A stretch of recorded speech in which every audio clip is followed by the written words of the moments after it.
Halo,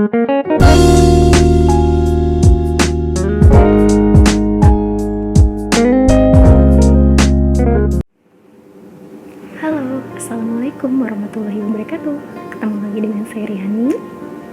Apa kabar teman-teman? Semoga kalian selalu dalam keadaan sehat, selalu dalam keadaan baik, selalu dalam keadaan dilindungi oleh Allah Subhanahu wa taala dan dilimpahkan rahmat serta maghfirah oleh Allah Subhanahu wa taala. Bagi kalian yang sudah subscribe, saya ucapkan terima kasih banyak. Semoga kalian selalu diberikan rezeki yang berlimpah dan dilimpahkan rahmat oleh Allah Subhanahu wa taala. Dan bagi kalian yang belum subscribe, boleh silahkan klik subscribe-nya agar channel saya lebih berkembang lagi. Dan jangan lupa klik tombol loncengnya untuk mendapatkan notifikasi video terbaru dari saya.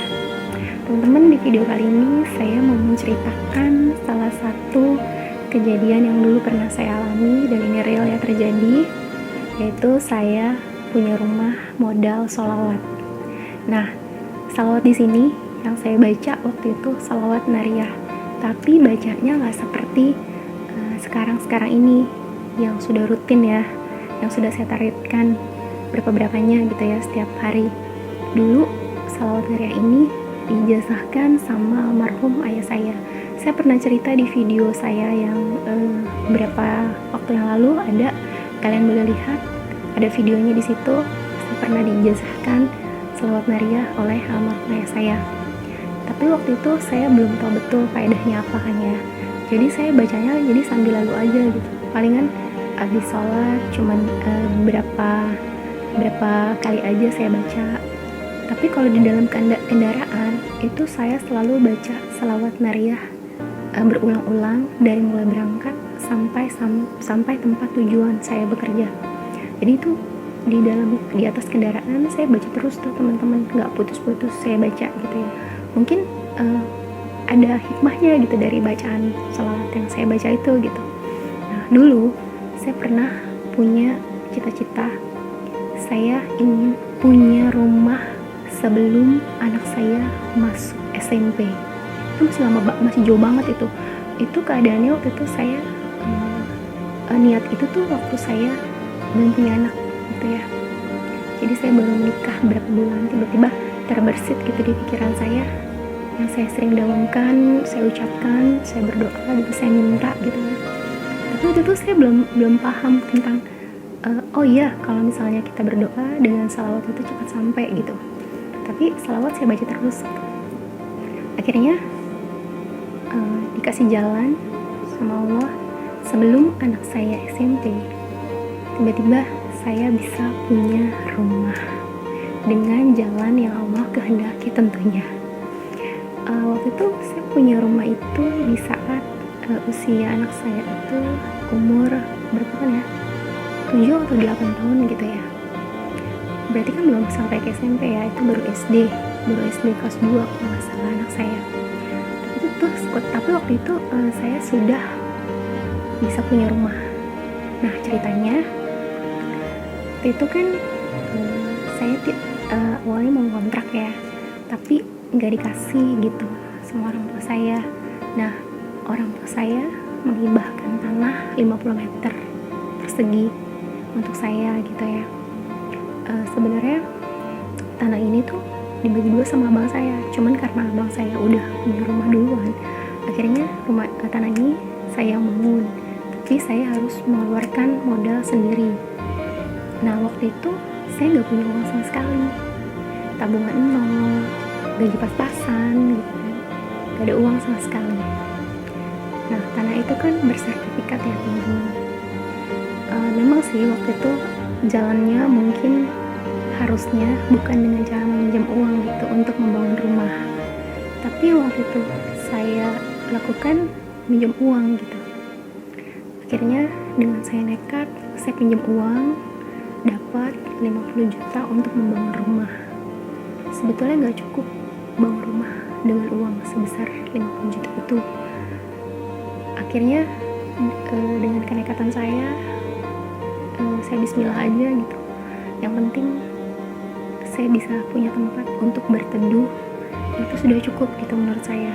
Nah, untuk finishingnya saya pikir saya bisa pelan-pelan gitu sambil berjalannya waktu gitu ya teman-teman. Nah, setelah berjalannya waktu, rumah dibangun tapi belum finishing, masih bolong-bolong gitu ya.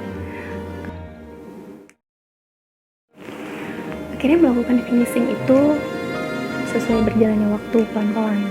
Jadi kalau misalnya saya punya uang, baru saya lakukan gitu ya, entah itu bikin pagar, entah itu keramikin atau apa gitu. Jadi itu pelan-pelan bertahap gitu ya. Itu kurang lebih selesai hampir 2 tahun ya teman-teman. Tapi cicilannya itu 3 tahun. Nah, waktu itu cicilannya juga cukup memberatkan sebetulnya ya. Tapi karena waktu itu saya memang membutuhkan rumah dan saya tidak mau ngontrak, akhirnya saya nekat gitu ya untuk bangun rumah. Sebulannya juga cukup lumayan gitu untuk membayar cicilannya. Sementara kerjaan saya tuh gajinya juga pas-pasan kan. Tapi saya meyakinkan diri aja gitu bahwa saya tuh pasti mampu untuk melewati semuanya.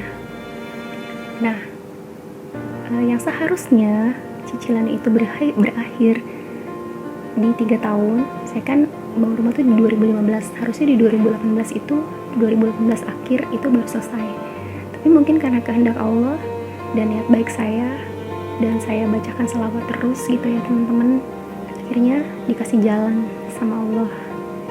Entah kenapa ada satu solusi yang diberikan sama Allah sebelum jatuh tempo pembayaran di akhir tahun 2018. Jadi sebelum 3 tahun cicilan rumah saya sudah lunas. Nah, dari mana uangnya? Itu sebenarnya caranya Allah ya, memberikan uang itu untuk melunasi rumah yang saya tempati ini gitu, pembangunan rumah yang saya tempati ini gitu. Uangnya itu dari asuransi anak saya. Anak saya itu dapat asuransi pendidikan sebesar 12 juta. Itu cair teman-teman. Dan alhamdulillah akhirnya saya bisa melunasi cicilan rumah yang saya bangun. Itu saya merasa lega banget. Jadi harusnya cicilan rumahnya itu berakhir di 2018 akhir, tapi di pertengahan tahun 2018 itu udah selesai. Berarti saya dikasih kelapangan sama Allah itu 6 bulan sebelum jatuh tempo. Jadi itu udah membuat saya lega gitu. Nah, apa yang saya sadari di situ? Ternyata ada faedah dari doa dan selawat-selawat yang saya baca. Meskipun rumah itu saya bangun dengan menyicil, tapi setidaknya Allah sudah menjawab doa-doa saya. Tapi sebetulnya ada doa yang saya ingin panjatkan terus-menerus gitu kepada Allah. Saya masih ingin punya rumah lagi, tapi dengan cash, dibayar kontan, tidak menyicil. Itu dari hasil jeripaya sendiri. Pokoknya itu harus kontan gitu ya. Mungkin insya Allah suatu hari Allah mengabulkan doa saya gitu, karena saya masih pengen punya rumah lagi gitu untuk kenyamanan anak-anak saya dan keluarga saya gitu. Insya Allah Allah jabah dengan uang yang cash, tanpa cicilan, dan dibayar kontan. Mungkin ini bisa jadi motivasi buat kita semua gitu ya. Apapun caranya Allah, apapun kehendaknya Allah, itu semua bisa terjadi.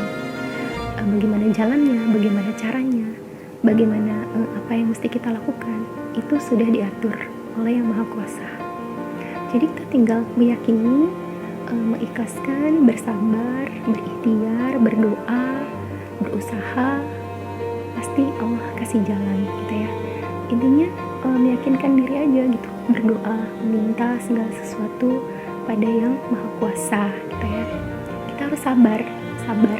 Itu tertuang dalam surat Al-Baqarah ayat 153 yang bacaannya Bismillahirrahmanirrahim, ya ayyuhallazina amanu ista'inu bisabri wassalah innallaha ma'as sabirin. Artinya, hai orang-orang yang beriman, jadikanlah sabar dan sholat sebagai penolongmu, sesungguhnya Allah beserta orang-orang yang sabar. Di dalam Quran surat ayat Al-Baqarah ayat 153 udah jelas ya teman-teman, innallaha ma'as sabirin, Allah beserta orang-orang yang sabar. Kalau kita sabar, kita ikhlas, apapun yang kita inginkan, apapun yang kita niatkan, apapun yang kita munajatkan kepada Allah, itu pasti Allah kabulkan. Yang menurut logika manusia tidak mampu, tapi dengan caranya Allah mampu mewujudkannya. Allah mampu melakukan itu untuk kita kita yang bersungguh-sungguh percaya dan yakin pada Allah. Kuncinya satu, yakin dan percaya. Teman-teman, setiap manusia itu pasti punya doa. Setiap manusia itu pasti punya kebutuhan, punya keinginan, punya hasrat, punya apapun yang setiap hari kita panjatkan kepada Allah ya. Itu gak apa-apa, minta aja sebanyak-banyaknya sama Allah. Minta aja apa yang kita mau, minta aja apa yang kita hajatkan. Dengan yakin, kita bersalawat, kita berdoa, kita memohon, kita bersujud, pasti akan Allah beri. Kuncinya satu teman-teman, ibadahnya harus benar-benar kita jalani, terutama sholat 5 waktu. 5 waktu itu harus tepat waktu. Jadi panggilan Allah tuh harus benar-benar kita dahulukan dari hal-hal yang lain, baru kita melakukan yang lainnya.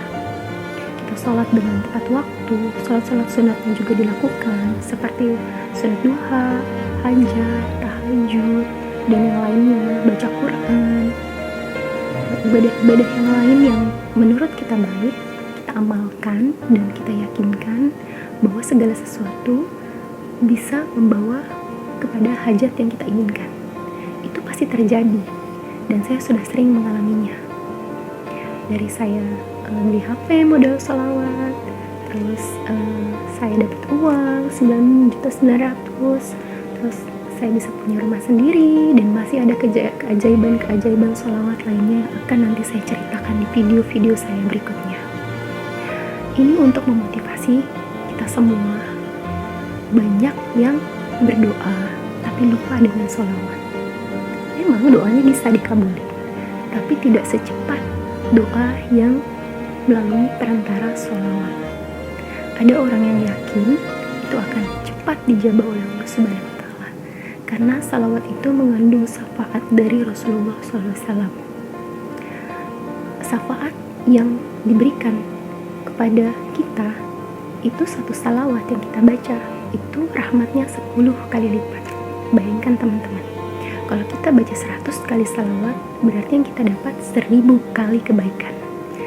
Jadi amazing ya, yang kita dapat itu benar-benar dibayar kontan oleh Allah Subhanahu wa Ta'ala. Jadi buat apa gitu kita menunda-nunda apa yang diperintahkan Allah gitu. Allah saja berselawat, malaikat saja berselawat, seperti tertuang dalam Quran surat Al-Ahzab ayat 56 ya kan. Sesungguhnya Allah dan para malaikat berselawat untuk Nabi.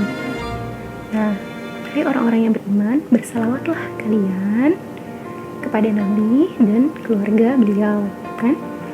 Jadi udah jelas, apapun yang kita minta, apapun yang kita hajatkan, minta sama Allah melalui perantara sholawat. Apapun hajatnya, apapun keinginannya, bersalawatlah. Kita bisa, kita mampu melakukan segala sesuatu dengan salawat dan doa. Tentunya ikhtiarnya harus benar-benar dimaksimalkan ya teman-teman. Nah teman-teman, banyak sebenarnya keajaiban yang lain yang orang-orang dapat gitu ya dari sini, dari cerita salawat ini. Nggak cuma saya saja, tapi beribu-ribu orang di luar sana juga sudah banyak yang membuktikan, sudah banyak yang merasakan. Jadi apa sih yang mesti diraguin gitu? Ada beberapa teman saya yang ngechat saya gitu ya di WA, gak percaya gitu. Akhirnya saya cuma bilang, baca aja, lakuin aja, nanti pasti dapat manfaatnya. Ternyata banyak teman-teman saya yang mendapatkan manfaatnya dari salawat yang dia baca. Pokoknya kalian jangan pernah berkecil hati, jangan pernah merendahkan apapun, terutama doa. Kalian harus benar-benar fokus sama doa. Kalian harus benar-benar tawakal, melakukan doa, karena doa itu penting. Doa itu adalah penyebab mustajabnya sebuah keinginan, mustajabnya sebuah kejadian, perantara sebuah kejadian. Jadi kalian harus benar-benar konsisten melakukan doa dan ibadah-ibadah lainnya.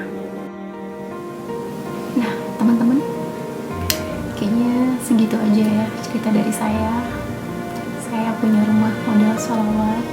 Semoga cerita dari saya bermanfaat untuk kalian semua. Semoga cerita dari saya ada hikmahnya, dan semoga kalian bisa ambil manfaatnya. Yang baik kalian ambil manfaatnya, yang buruk kalian tinggalkan. Semoga kalian selalu dilimpahkan rahmat oleh Allah Subhanahu wa Ta'ala.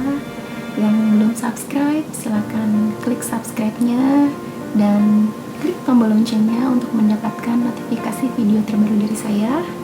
Yang sudah subscribe, saya ucapkan terima kasih banyak. Semoga kalian selalu diberi berkah, diberikan keselamatan dan rezeki yang melimpah. Kalau kalian punya testimoni, kalian punya saran, kalian punya kritik atau masukan yang membangun untuk saya, karena saya hanya orang yang fakir, orang yang zalim, orang yang tidak punya apa-apa. Saya juga bukan guru, saya juga bukan ahli agama, saya juga masih belajar, sama-sama belajar. Jadi saya butuh masukan, butuh kritikan, butuh saran juga dari teman-teman semua. Silakan teman-teman semua boleh berkomentar di kolom komentar di bawah ini, atau boleh lewat WA saya atau IG saya atau email saya, terserah, silakan. Dan jangan lupa teman-teman boleh berbagi ke media sosial kalian lainnya gitu ya, tentang kisah-kisah dan motivasi ini. Siapa tahu banyak orang-orang di luar sana yang butuh pertolongan Allah. Dengan begitu, kebaikan-kebaikan yang kita tularkan ke orang lain itu membawa berkah buat kita semua. Nah, teman-teman, segitu aja cerita dari saya. Semoga bermanfaat dan semoga menjadi berkah untuk kita semua. Assalamualaikum warahmatullahi wabarakatuh.